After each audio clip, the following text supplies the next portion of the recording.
తెలంగాణలో రాజకీయాలు శరవేగంగా మారిపోతున్నాయి. గెలిచిన కొద్ది రోజుల్లోనే ప్రజాపాలనకు శ్రీకారం చుట్టిన రేవంత్ ప్రభుత్వం ప్రజల మన్ననలతో ముందుకు వెళుతుంది. దీంతో పలు పార్టీలకు చెందిన ఎమ్మెల్యేలు, నేతలు హస్తం వైపు చూస్తున్నారు. ఇదిలా ఉండగా వరుసగా బీఆర్ఎస్ ఎమ్మెల్యేలు సీఎం రేవంత్ రెడ్డి కలుస్తూ ఉండడంతో ఆ ఎమ్మెల్యేలు పార్టీ మారుతారనే ఊహాగానాలు జోరు మీదున్నాయి.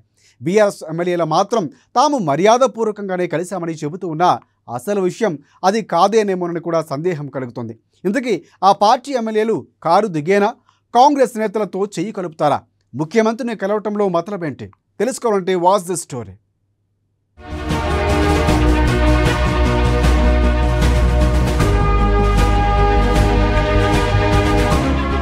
తెలంగాణలో కాంగ్రెస్ ప్రభుత్వం ఏర్పడిన తొలి రోజు నుంచే కాంగ్రెస్ ప్రభుత్వంపై బీఆర్ఎస్ నేతలు ఎదురు దాడికి దిగారు.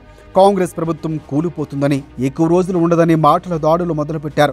స్వయంగా BRS party working president KTR సైతం సీఎంగా కేసీఆర్ మళ్లీ వస్తారని వ్యాఖ్యలు చేయడం, దానికి అధ్యయనంగా కడియం శ్రీహరి, పల్లా రాజేశ్వరరెడ్డి, జగదీష్ రెడ్డి లాంటి నేతలు కూడా ఇలాంటి వ్యాఖ్యలు చేయడం ఒక్కసారిగా రాజకీయ వాతావరణం వేడెక్కిపోయిందని చెప్పాలి.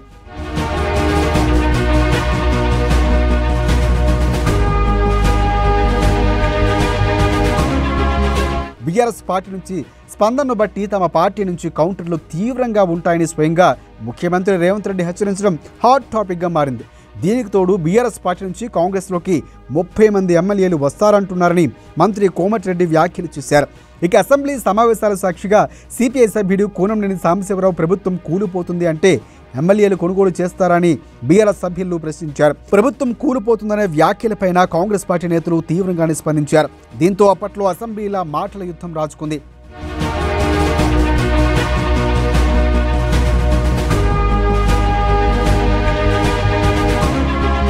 కాంగ్రెస్ పార్టీ గత 10 ఏళ్లు అధికారానికి దూరంగా ఉంది. నూతన తెలంగాణ రాష్ట్రానికి కేసీఆర్ ముఖ్యమంత్రి అయ్యాక ఇతర పార్టీల నుంచి ఎమ్మెల్యేల వలసలు ప్రోత్సహించారు. అందులో భాగంగానే 2014లో గెలిచిన టీడీపీ, కాంగ్రెస్ నుంచి ఎమ్మెల్యేలను అప్పటి టీఆర్ఎస్లోకి చేర్చుకున్నారు. ఇక 2018లో కూడా 12 మంది కాంగ్రెస్ సభ్యులు, 2 టీడీపీ సభ్యులు బీఆర్ఎస్లోకి తీసుకుని ప్రతిపక్ష పార్టీలు బలహీనం చేసే కుట్ర చేశారని ప్రతిపక్ష పార్టీలు ఆరోపించాయి. పార్టీ మారని ఎమ్మెల్యేలపై అక్రమ కేసులు, సోదాల పేరుతో భయభ్రాంతులకు గురి చేశారని ఆరోపణలు సైతం ఉన్నాయి.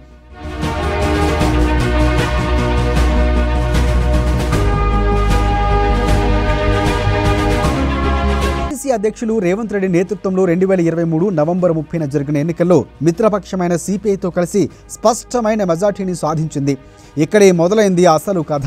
కాంగ్రెస్ పార్టీ గెలుపును జీర్ణించుకోలేకనే బీఆర్ఎస్ పార్టీ నేతలు ప్రభుత్వం ఏర్పడి 50 రోజులు కాకముందే ప్రభుత్వం కూలిపోతుందని, మళ్లీ ముఖ్యమంత్రి కేసీఆర్ అవుతారని, ప్రభుత్వం ఫెయిల్ అయిపోతుందని వ్యాఖ్యలు చేస్తూ వస్తున్నారు. దీనికి కాంగ్రెస్ నేతలు కూడా కౌంటర్లు ఇవ్వడంలో కాలం గడుస్తూనే వస్తుంది.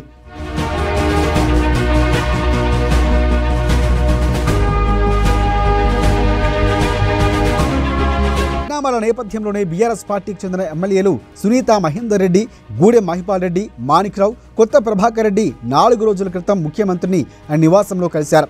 తాజాగా మరో ఎమ్మెల్యే ప్రకాష్ గౌడ్ సైతం ముఖ్యమంత్రిని కలవడంతో పార్టీ మారుతారని ప్రచారం జోరందుకుంది.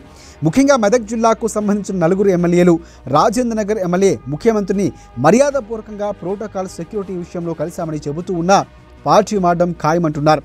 పార్లమెంట్ ఎన్నికలకు ముందే వీరంతా కారు దిగి కాంగ్రెస్ నేతలతో చేయి కలపనున్నారని ప్రచారం జోరందుకు ఉండడంతో బీఆర్ఎస్లో కలవరం మొదలైందని చెప్పాలి.